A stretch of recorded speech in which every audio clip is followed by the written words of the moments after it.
Isang mapagpalang araw po sa ating lahat, mga kapatid.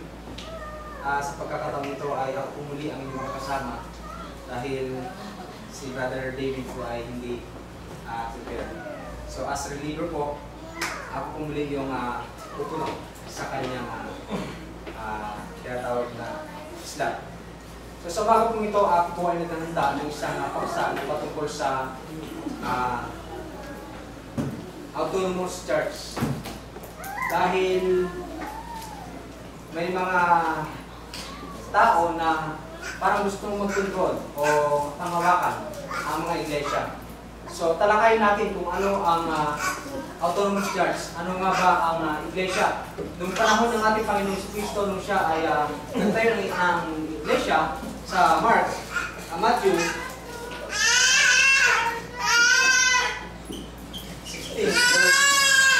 16:18, sabi niya, itatayo ko ang aking iglesia. So, malaya sila nakakapagturo ng salita ng Diyos at wala nagkukontrol sa kanila. Ano ba ang autonomous na binabanggit ng Google? Ang sabi po, nag-research ako sa internet, ang sabi po ng Google patungkol sa autonomous is self-governing or independent, especially in terms of making one's decision. So, malaya kang gumawa ng decision.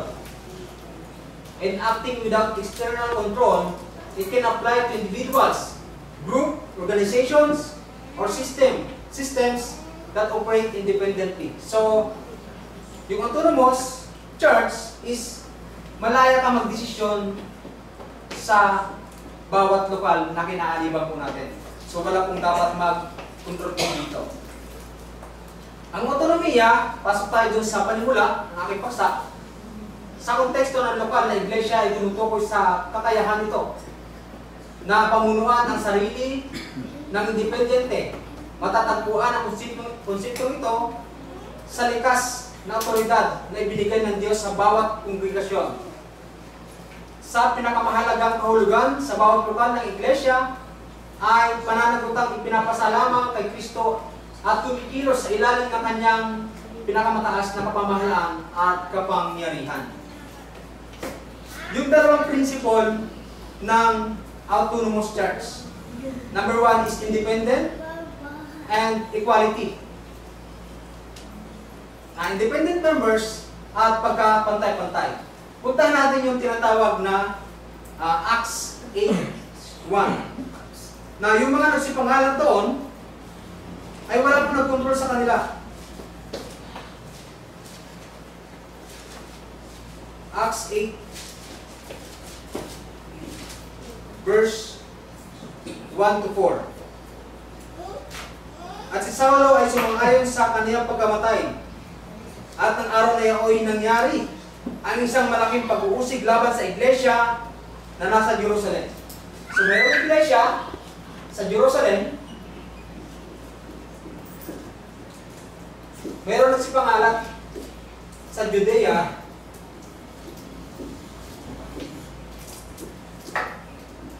at Samaria.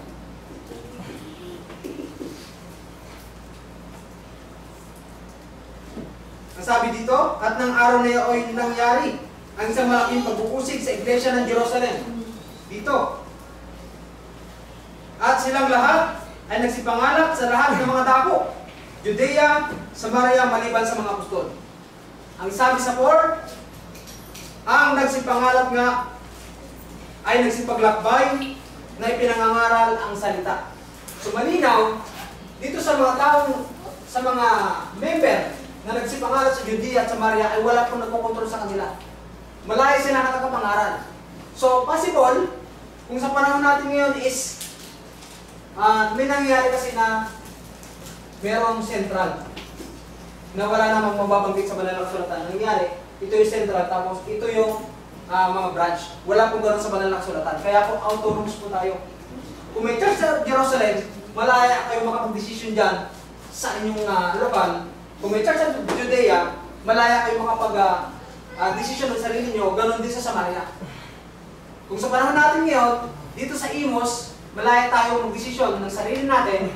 Kung sa kaligtasan, Church of Christ, may sarili din silang pagdidesisyon ng sarili nila. Hindi tayo pwedeng pakialaman ng sino man.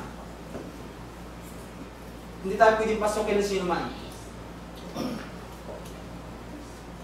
Although sila Paul and John sumusulat sa churches. Pero si Apostol Pablo, nung sumusulat, nagbibigay siya ng advice.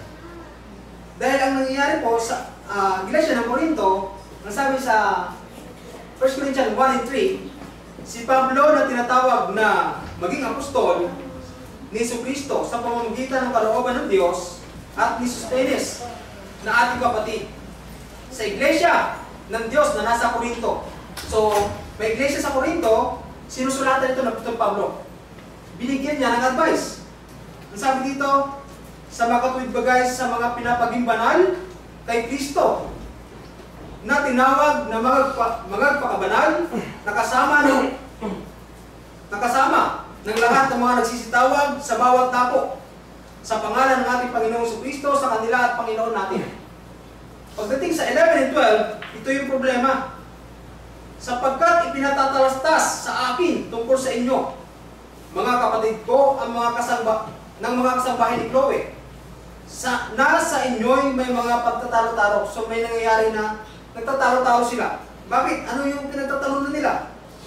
Ibig ko nga, sabi sa 12, ibig ko nga sabihin ito, na ang bawat isa sa inyo'y nagsasabi, ako'y kay Pablo, ako'y kay Apollos, ako'y kay Cephas, at ako'y kay Kristo. Itong bagay po kasi na ito, nagkakaroon sila ng pictureitis that time. Ayaw nila sumamba pa. Brother, ano yung magtuturo? Ayaw nila sumamba dahil hindi nila gusto yung picture na magtuturo para sa kanila. So, namimilit sila.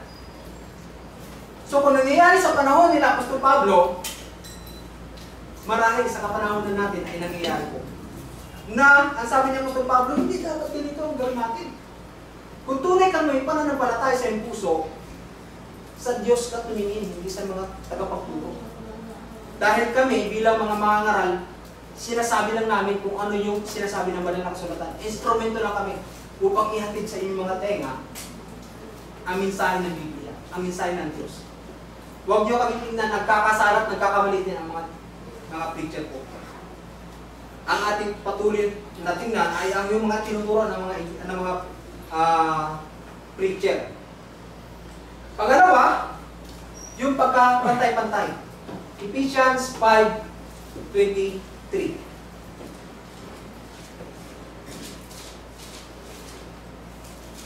Ang sabi ng Ephesians 5:23 ay ganito po. Sapagkat ang lalaki ay pangulo ng kaniyang asawa, gaya naman ni Kristo, na pangulo ng iglesia, na siya rin ang tagapagligtas ng katawan. So, laging ini-illustrate dito ng mga ngaral. Si ulo, ang ating Panginoong Jesucristo ang head of church.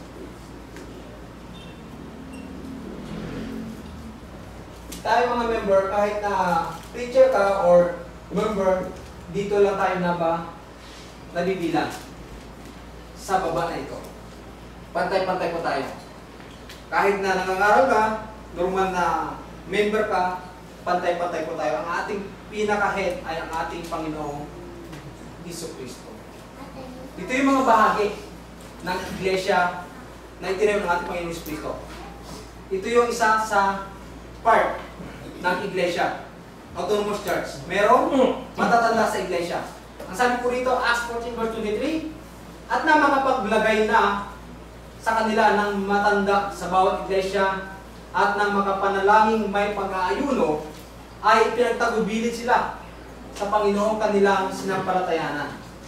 Ang sabi sa 1 Peter 5:1-4, sa matatanda nga sa inyo'y umaaral ako, sabi ni Apostol Pedro. Dahil that time matanda na rin siya. Akong matanda kasama ninyo, sabi niya, ang nagsasalita ay si Apostol Pedro, at isang saksi. Siya yung tunay ko na saksi. Hindi yung wala ka doon sa pinangyarihan, sasabihin mong saksi ka, bula ang saksi ka.